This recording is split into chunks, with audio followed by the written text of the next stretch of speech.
Global fire পাওয়ার বলছে, বছরে বাংলাদেশের প্রতিরক্ষা খাতে ব্যয় হয় $৬৯৯ কোটি।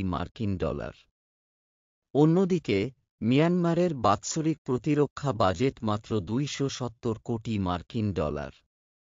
প্রতিরক্ষা বাজেটে এগিয়ে থাকলেও মিয়ানমারের তুলনায় বাংলাদেশে কম সংখ্যক যুদ্ধবিমান রয়েছে।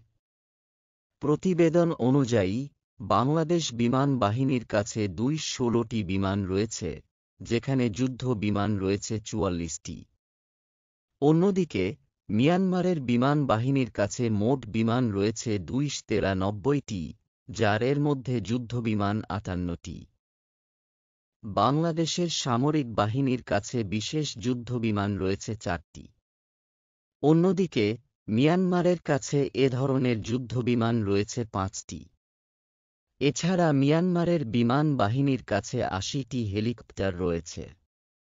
সেখানে বাংলাদেশের কাছে হেলিকপ্টার রয়েছে ৭৩টি। এক্ষেত্রে বাংলাদেশের কোনে অ্যাটাক হেলিকপ্টার না থাকলেও মিয়ানমারের রয়েছে ৯টি।